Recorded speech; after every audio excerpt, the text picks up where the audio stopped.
आर्य समाज मंदिर का 65वां वार्षिक सम्मेलन चतुर्वेद सतकम यज्ञ कार्यक्रम में यहाँ पर भजन कीर्तन और उपदेश होते हुए आइए देखें क्या है पूरा कार्यक्रम।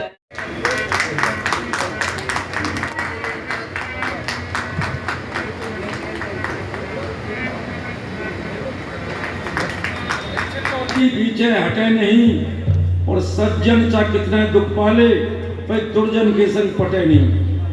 देखो सज्जन आदमी होते ना जो वो कभी हटते नहीं अपनी बात से, चाहे कितनी आंधी तूफाना में।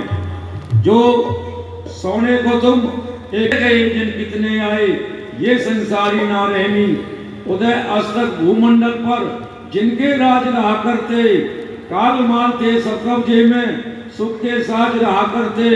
पैदल रथी बहुत से हारते, उनके चिन्ह तलफी मिट गए चर्चा सारी ना रहनी। मनुष्य मनो सुख कर्म कमाओ सदा कुमारी ना रहनी।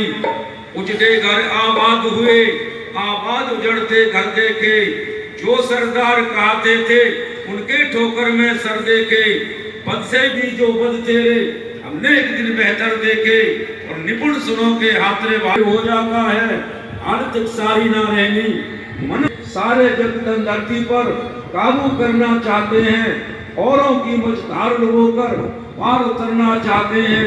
अन्यायों के वंश मिटेंगे ये मेले। अरे वक्त मुकंदर नहीं मौत का जन कब उठ जाना होगा। बंधु मित्र परिवार सभी से एक दिन छुट जाना होगा। भाई अजय पाल और भजन लाल का पीछे भी गाना होगा। और ऐसी सुंदर कविताई का मुश्किल ही पान सकल तुम्हारी नारे। बहुत से ने मनुष्य को जन्म ले लिया, बस मनुष्य जो मननशील होता है मुझे थोड़ा सा आज न कोई भी आए मेरे वतन को खून से सींचा है इस प्यार चमन को। वंदे मातरम वंदे मातरम वंदे मातरम वंदे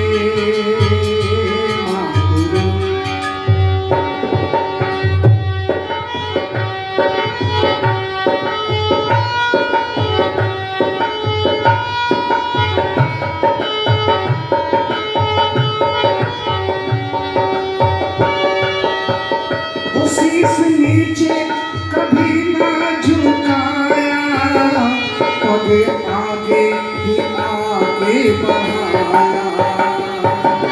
हो शीश नीचे कभी ना झुके नहीं बंद पड़े बांध कफन को खून से सींचा है इस प्यार चमन को। वंदे मातरम वंदे मातरम।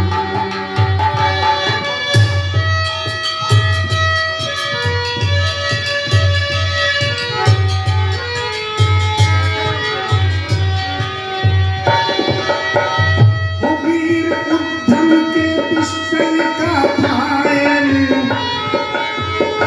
जिसने मारा था लंदन में दायर। हो वीर उद्धम के पिस्टल का फायर जिसने मारा था लंदन में दायर। पहला दिया गोलियों से नील गगन को खून से सींचा है उस प्यार चमन को। आज न कोई भी आए मेरे वतन को खून से सींचा है इस प्यार चमन को। स्वरूप प्रभु सबका सिरजनहार तुहे रसना सिद्धि रटे तुहे शिव सत वरदान। इति ईश्वर स्तुति प्रार्थनोपासना मंत्राः। अग्न्याधानम दीप प्रज्वलन करेंगे जी।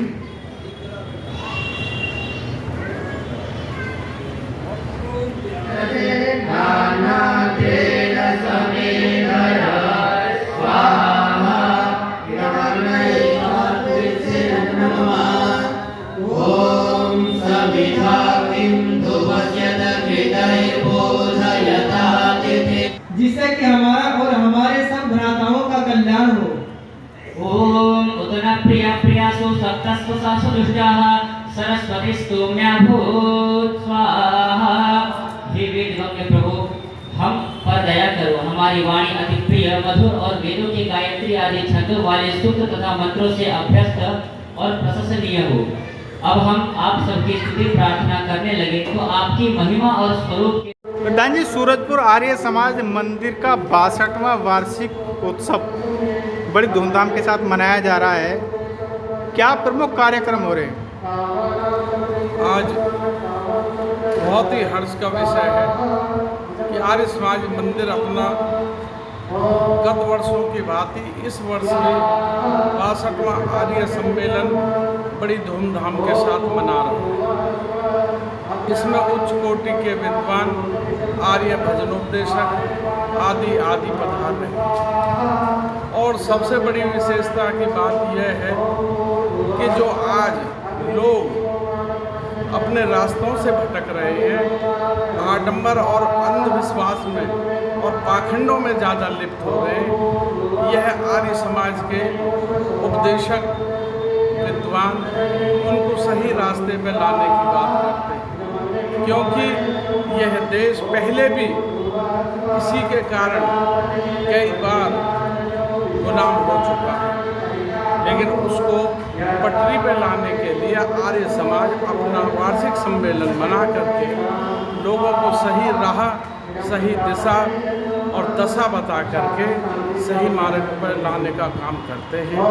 आर्य समाज मंदिर में इस बार जयपुर से ज्योति आर्य जी, जो बहुत ही सुशील, सज्जन और स्व स्वर में अपने भजन प्रस्तुत किए, जो आज भगत सिंह का 23 मार्च को बलिदान दिवस है, उसी पर अपनी प्रस्तुति पेश की।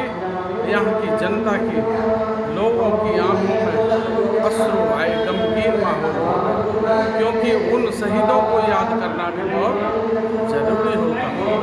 ठीक इसी प्रकार से कैलाश कर्मठ जी हमारे कलकत्ता से हमारे बीच में आए हैं, उनकी मंडली उनके साथ में है।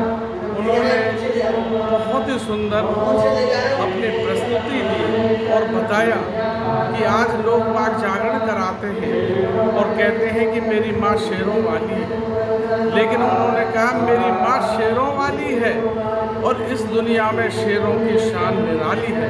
हमारे शेर कौन थे?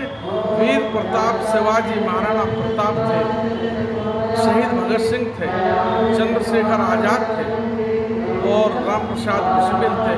ये भारतवर्ष के शेर थे जिन्होंने इस देश के लिए अपनी आज़ादी में अहम भूमिका निभा करके वतन को आज़ाद कराने के लिए हंसते हंसते फांसी के फंदे पर चढ़ गए और अपना बलिदान दे करके हमेशा के लिए अमर हो गए।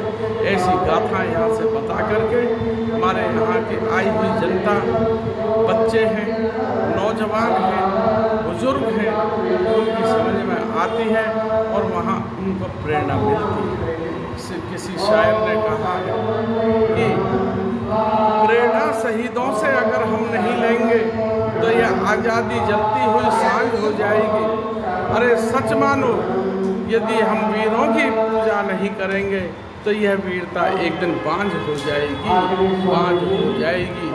ठीक इसी प्रकार से यह कार्यक्रम, यह सम्मेलन आर्य समाज मंदिर की कमेटी और सभी के सहयोग से इसको चला रहे हैं। यह आर्य समाज की तरफ से पूरे गांव को, पूरे क्षेत्र को, सभी को बधाई है। इसमें सबका सहयोग प्राप्त होता है और हम सबको धन्यवाद। चतुर्वेद यज्ञ भी यहाँ हो रहा है और किन प्रमुख लोगों ने आहुतियाँ दी हैं? यहाँ क्योंकि हमारे यज्ञ को सर्वोपरि और उत्तम बताया ऋषि मुनियों ने। हमारे इस देश की जब से सृष्टि की उत्पत्ति हुई है, 4 वेद 4 ऋषि की आत्माओं के द्वारा वेद आए हैं, तब से लेकर के चाहे सतयुग रहा, चाहे त्रेता का युग रहा, चाहे द्वापर का युग रहा, चाहे आज कलियुग का युग चल रहा है, तब से लेकर के और आज तक हमारे यहाँ यज्ञ को सर्वोपरि और उत्तम बताया। स्वर्ग की कामना करते हैं तो यज्ञ करो, और यज्ञ को सबसे बड़ा कर्म बताया है। यज्ञो वही श्रेष्ठतम कर्मम कर्म है, यानी कि इस संसार के अंदर जितने भी कर्म हम करते हैं उन सब से यदि श्रेष्ठ कर्म है तो वह यज्ञ है। क्योंकि यज्ञ के घी और सामग्री मिला करके और अग्नि में डाल करके और उसके अंदर से जो धुआं और उसकी जोत और उसकी अग्नि जो जलती है, पूरे विश्व के अंदर पूरे वायुमंडल में वो प्रभावित होती है, और वहाँ जाकर के जो जीवाणु कीटाणु हैं जिनको भोजन नहीं मिलता है, उनको वायु के द्वारा उनको सबको भोजन मिल जाता है। और आजकल अयम विश्वस्य भुवनस्य है नाभि, जैसे नाभि पर मल आने से सकल शरीर में रोग व्याप जाता है, ठीक इसी प्रकार से आज यह पर्यावरण दूषित हो रहा है। उसी के शुद्धिकरण के लिए यज्ञ करना भी बहुत अनिवार्य होता है। यह यज्ञ हमारे गौतम नगर दिल्ली के ब्रह्मचारियों द्वारा और स्वामी सुनील शास्त्री जी के सानिध्य में प्रातःकाल की बेला में सुबह 8 बजे से 10 बजे तक यज्ञ चलता है, और सायंकाल की सभा में 4:30 बजे से और 6 बजे तक यज्ञ चलता है। सुनील शास्त्री जी दोनों समय यज्ञ कराते हैं, और हमारी आर्य समाज की प्रबंध कमेटी बड़ी सतर्क है, वही रहती है। 2-2 यजमान बनते हैं और यज्ञ को चलाते हैं। जो नैतिक शिक्षा तो बहुत बिगाड़ हुआ है, नौजवानों के अंदर शराब की लत लगी हुई है। मैं ये संदेश देना चाहता हूँ कि हमारे नौजवान बच्चे आर्य समाज के प्रांगण में आए और हमारे ज्ञानी व्यक्तियों से ज्ञान लेकर के देश के लिए और धर्म के लिए काम करें, तो मुझे बहुत अच्छा लगेगा। और जो हम ये काम करते हैं, हमारी मेहनत सफलता की तरफ पहुँचेगी। और जो आज गाय भटक रही हैं, उस दल में भी हमारे बच्चे प्रेरणा लेकर के लोगों की भी सेवा करें। खाली गाय कहने से कि गाय बचाओ, इससे रक्षा नहीं होगी।